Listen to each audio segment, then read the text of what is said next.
Yan, magandang araw sa inyong lahat mga kabubog. Ngayon araw pala mga kabubog ay magkakabit kami ng aluminum CR door sa Valenzuela City. Kung natatandaan nyo mga kabubog yung binidyo ko na aluminum CR door na kulay white, ngayon mga kabubog, ngayong araw ikakabit na namin sa Valenzuela City. Sa tindahan to mga kabubog ni Engineer Boss John Corpus. Yan, sa tindahan niya mga kabubog. Ngayon mga kabubog, papunta na kami doon mga kabubog.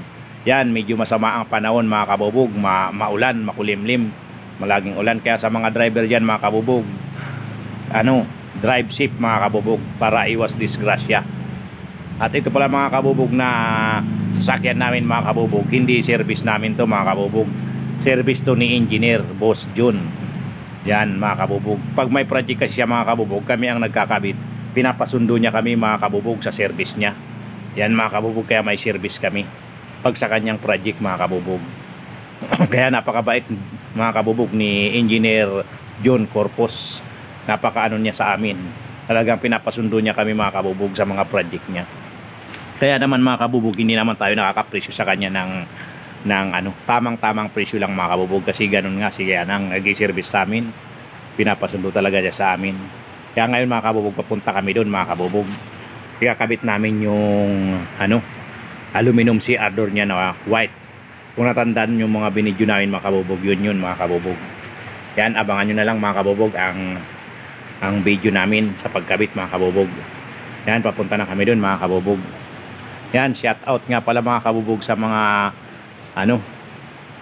sa mga kasamaan ko mga kabubog sa LDR Glass Team. Yan, kay Kabubog Kinit, Kabubog Kokok, at sa ating driver mga kabubog, sa ating si Boss GR. Shout out sa iyo Boss GR. Yan ang driver namin mga kabubog.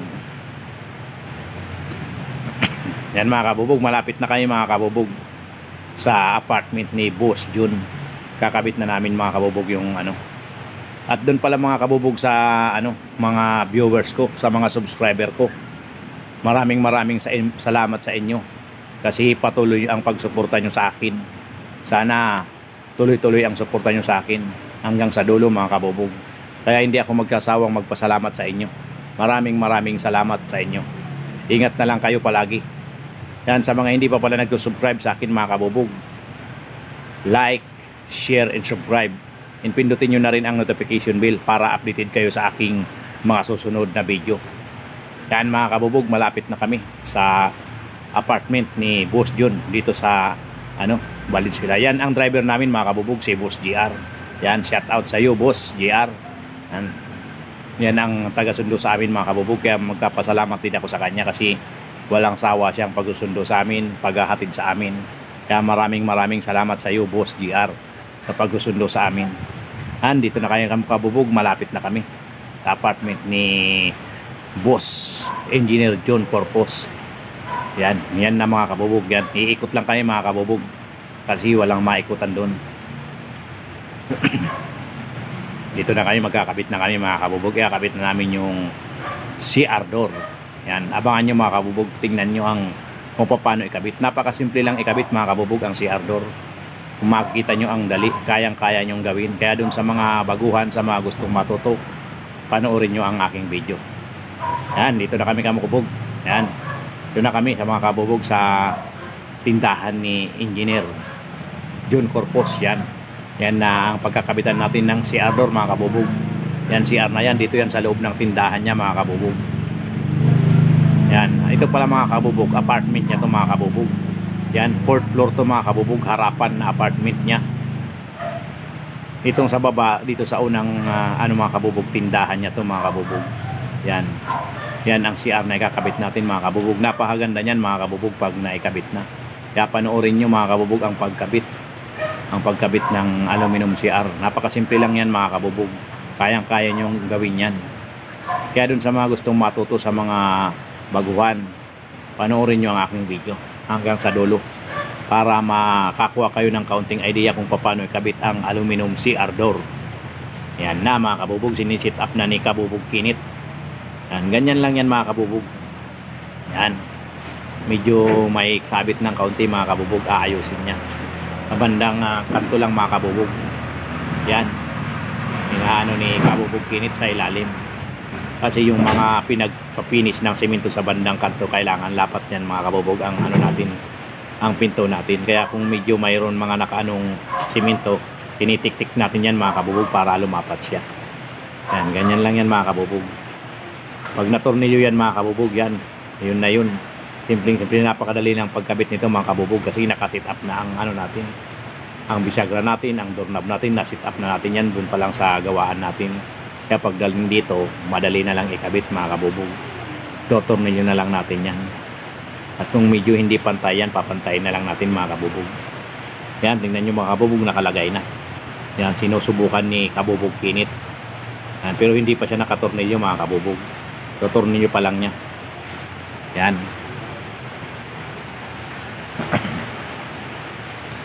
Yan, tinotornilyo lang mga kabubog. Ganyan lang ang pagtornilyo mga kabubog. Binubutasan niya muna mga kabubog. Ang size pala ng barina na yan mga kabubog ay ano yan, 5/16.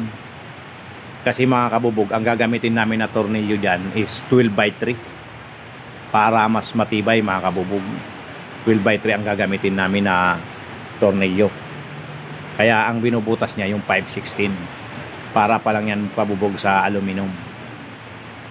Ayan mga kabubog, binubutas na ni kabubog kinit. Yan, ganyan lang yan mga kabubog. Napakasimpleng gawin yan. Pag natornilyo yan, ganyan na, tapos silikon na mga kabubog. Yan lang, napakasimpleng gawin mga kabubog. Kaya panoorin nyo. Yan, binubutas na ni kabubog kinit. At binabati ko pala yung mga mga kabubog, mga kamag-anak ko sa Bicol. Shout out sa inyong lahat. Sa family di Maiwat sa Pawili Bula, Zone 1 Pawili Bula. Shout out sa inyong lahat dyan. Sa mga pinsan ko, sa lahat na kamag-anak ko dyan, shout out na lang sa inyo. Hindi ko na kayo isa-isahin kasi napakadami nyo. Yan mga kabubog, ginagawa na ni kabubog kingit. Binubutas niya ang aluminum.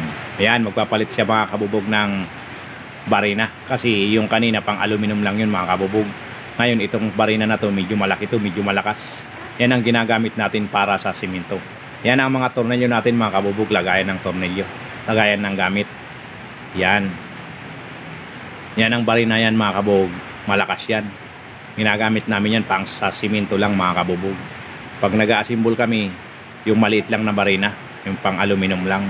Pagdating sa simento, yan nagpapalit kami mga kabubog ng barina. Kasi yung medyo malakas, yung kayang-kaya niya, may hammer. Yan. Bubutasan na mga kabubog ni kabubog kinit. Ganyan lang yan mga kabubog, ang pag-aano ng aluminum si Ardor. Yan, kailangan lang pag binutas mo yan mga kabubog, ininibil mo yan para nakanibil ang pinto natin. Saktong nibil. Yan mga kabubog, itotornilyo na ni kabubog kinit. Yan, napakaganda yan mga kabubog. Simpleng pinto lang yan pero maganda yan.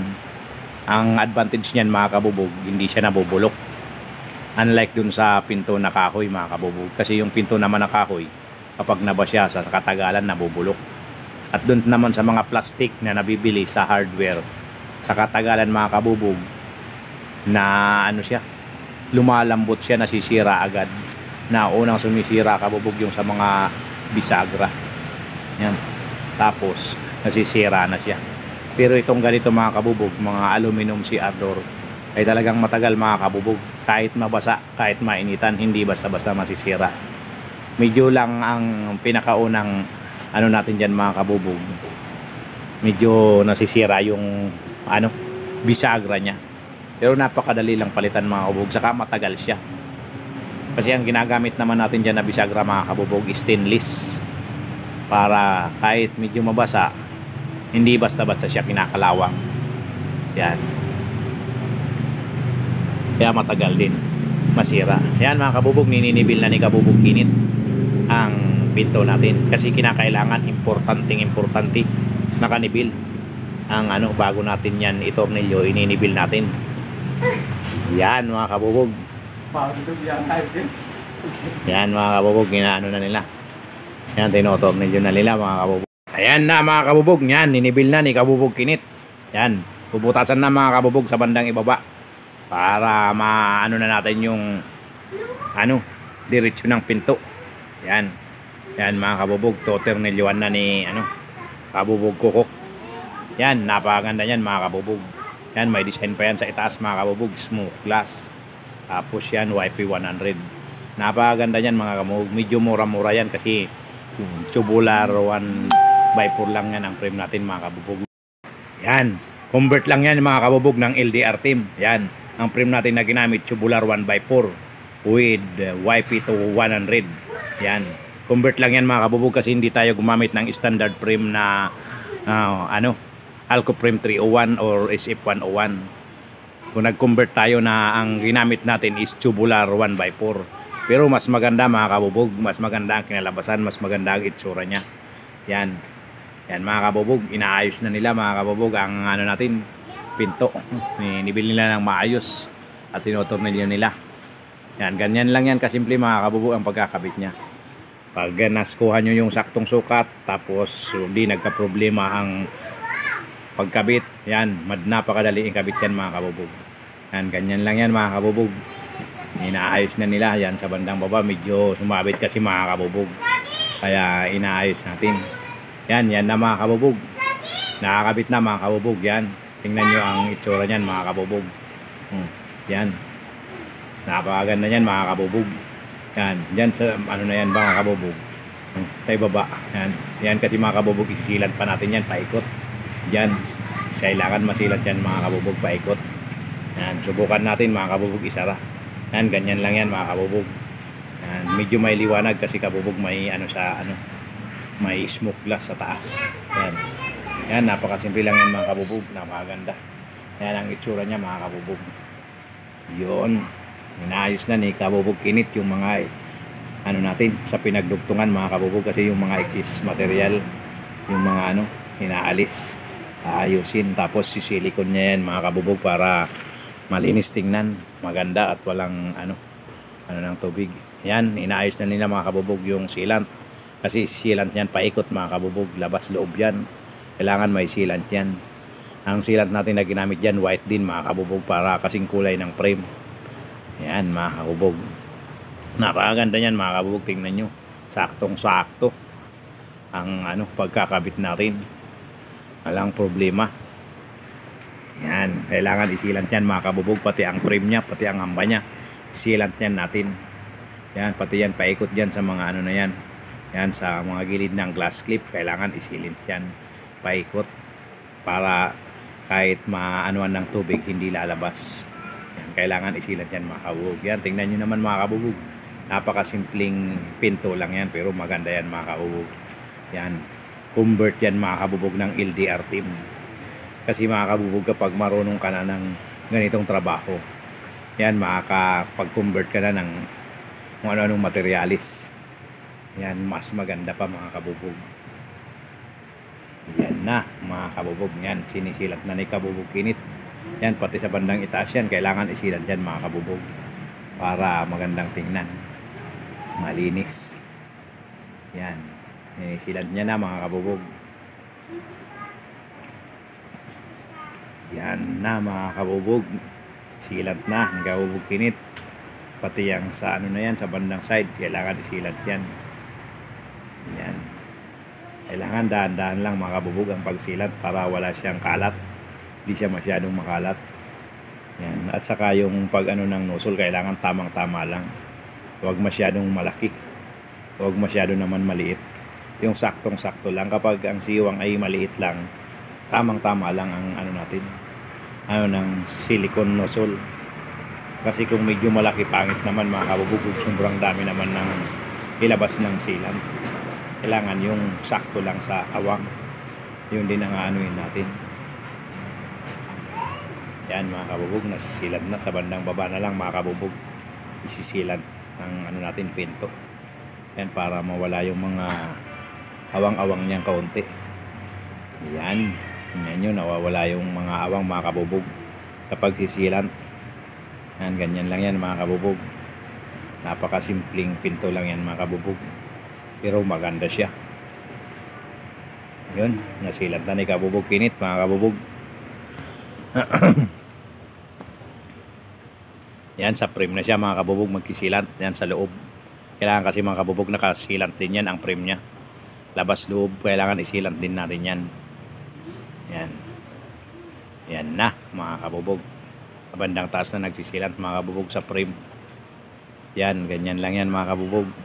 Kaya dun sa mga gustong matuto sa mga baguhan, ganyan lang yan ang paggagawa niyan. Napakasimple lang. Kayang-kaya nyo yan mga kabubog. Kayang-kaya nyo yan gawin. Ganyan lang yan. Yan, tingnan nyo mga kabubog, napakaganda. O pag nakasara, parang gawa ng tao mga kabubog. Oh my God! Wow! Parang gawa ng totoo. Gawa lang naman yan ng LDR glass aluminum mga kabubog. Yan, tingnan nyo naman mga kabubog, napakaganda. Tingnan nyo mga kabubog. Yan, tapos siya na masilan sa loob mga kabubog, dito na sa labas. Yan, siisilan niya na sa labas mga kabubog. Oy, yan na mga kabubog.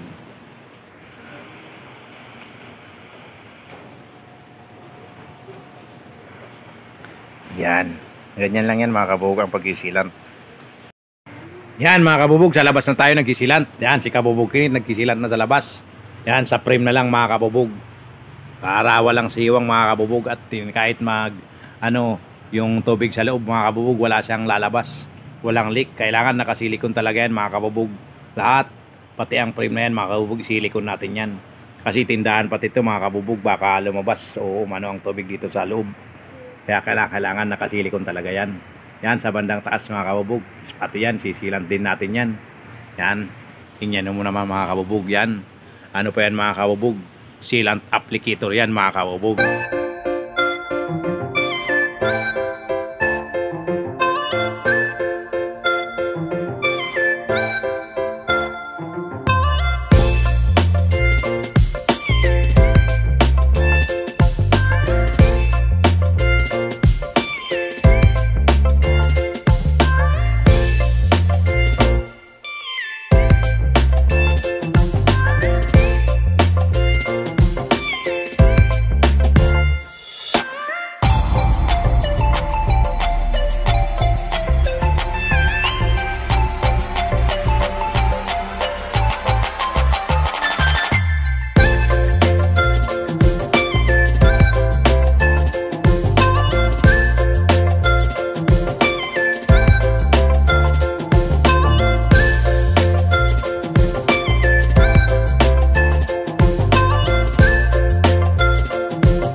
Ayan na mga kabubog, patapos na si Kabubog Kinit magsilant.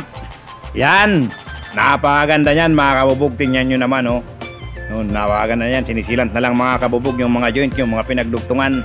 Kailangan masilant kasi yan mga kabubog para mawala yung mga awang-awang. Yan mga kabubog, patapos na yan mga kabubog, yan na lang. Tingnan nyo na lang, napakaganda niya na yan mga kabubog. Ang natin, aluminum CR door. Doon pala mga kabubog, sa hindi pa nagsusubscribe sa aking channel, please like, share, and subscribe. And pindutin nyo rin ang notification bell para updated kayo sa aking mga susunod na video. Maraming salamat sa inyong lahat mga kabubog.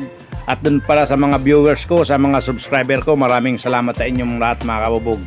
Sana patuloy nyo kong suportahan hanggang sa dulo mga kabubog. Maraming salamat, hindi ako mag-asawang magpasalamat sa inyo mga kabubog. Yan, tapos na tayo mga kabubog. Tapos nang maisilant ni Kabubog Kinit. Yan mga kabubog, kung nakikita nyo yan, apartment yan ni Engineer June Corpus. Yan, 4th floor yan mga kabubog. Yung kinabitan natin mga kabubog, dito lang yun sa ibaba, sa pinakaunang pinto. Yan, tindahan yan mga kabubog. Yan ang buong apartment niya mga kabubog. Dito yan sa Valenzuela City sa Sacred Heart. Yan mga kabubog. Hanggang dito na lang muna mga kabubog ang aking video. Maraming salamat sa inyong lahat mga kabubog.